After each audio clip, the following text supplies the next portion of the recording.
بسم اللہ الرحمن الرحیم۔ سیدنا یعلی بن مرہ رضی اللہ عنہ سے مروی ہے، وہ کہتے ہیں میں نے رسول اللہ صلی اللہ علیہ وآلہ وسلم کی 3 ایسی باتیں ملاحظہ کی ہیں جن کو تو نہ مجھ سے پہلے کسی نے دیکھا اور نہ میرے بعد ہی کوئی ان کا ملاحظہ کر سکے گا۔ ایک دفعہ میں آپ صلی اللہ علیہ وآلہ وسلم کے ساتھ سفر میں تھا۔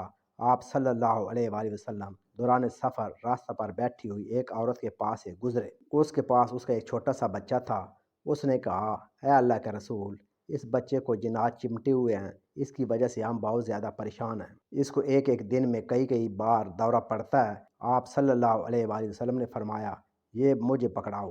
اس نے بچے کو اٹھا کر آپ صلی اللہ علیہ وآلہ وسلم کے اور پلان کی لکڑی کے درمیان بٹھا دیا۔ آپ نے اس کا منہ کھول کر اس میں 3 بار پھونک ماری، جس کے ساتھ تھوک بھی تھا، اور یہ دعا پڑھی، میں اللہ کا نام لے کر کہتا ہوں، میں اللہ کا بندہ ہوں، تو ناکام ہو جا اے اللہ کے دشمن۔ پھر آپ صلی اللہ علیہ وآلہ وسلم نے وہ بچہ اس عورت کو تھما دیا اور فرمایا، تم واپسی پر ہمیں یہیں ملنا اور بتلانا کہ کیا نتیجہ نکلا ہے۔ سیدنا یعلی رضی اللہ عنہ کہتے ہیں، ہم آگے چلے گئے، پھر جب ہم واپس آئے تو ہم نے اس عورت کو اسی جگہ پایا۔ اس کے پاس 3 بکریاں تھیں۔ آپ صلی اللہ علیہ وآلہ وسلم نے دریافت فرمایا، تمہارے بچے کا کیا حال ہے؟ اس نے کہا، اس اللہ کی قسم جس نے آپ کو حق کے ساتھ مبعوث کیا ہے، ہم نے اس وقت سے اب تک کوئی چیز محسوس نہیں کی۔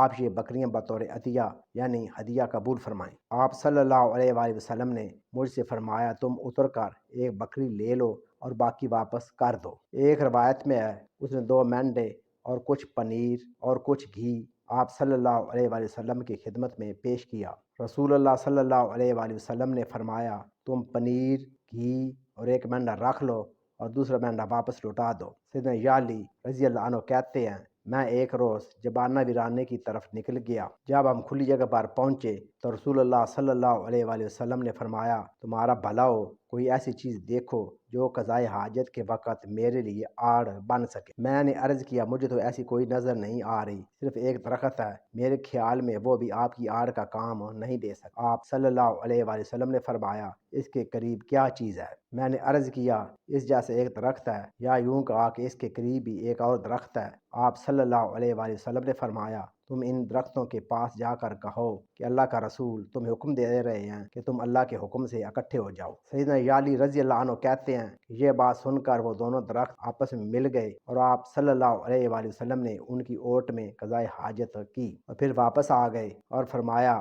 تم ان درختوں کے پاس جا کر ان سے کہو کہ اللہ کا رسول صلی اللہ علیہ وآلہ وسلم تمہیں حکم دیتے ہیں کہ تم دونوں اپنی اپنی جگہ پائے واپس چلے جاؤ۔ چنانچہ وہ اپنی اپنی جگہ لوٹ گئے۔ سیدنا یعلی رضی اللہ عنہ کہتے ہیں، ایک دن میں آپ صلی اللہ علیہ وآلہ وسلم کی خدمت میں بیٹھا ہوا تھا کہ ایک اونٹ دوڑتا ہوا آیا اور اس نے اپنی گردن کا نیچے والا حصہ آپ صلی اللہ علیہ وآلہ وسلم کے سامنے زمین پر رکھ دیا اور اس کی آنکھ سے ٹپ ٹپ آنسو گرنے لگے۔ آپ صلی اللہ علیہ وآلہ وسلم نے فرمایا، تیرا بھلا ہو، پتہ کر کے آؤ کہ یہ اونٹ کس کا ہے، اس کا کیا کام ہے۔ میں اس کے مالک کی تلاش میں نکلا، وہ ایک انصاری کا تھا۔ میں اس کو رسول اللہ صلی اللہ علیہ وآلہ وسلم کی خدمت میں بلا لایا۔ آپ صلی اللہ علیہ وآلہ وسلم نے فرمایا، تیرے اونٹ کو کیا شکایت ہے؟ اس نے کہا، اسے کیا شکایت ہے؟ میں تو نہیں جانتا کہ اسے کیا شکایت ہے۔ ہم اس پر کام کرتے رہے اور پانی لاد کر لاتے رہے، اب یہ پانی اٹھا کر لانے سے قاصر ہے، تو ہم نے کل مشورہ کیا تھا کہ اسے نہر یعنی ذبح کر کے اس کا گوشت تقسیم کر۔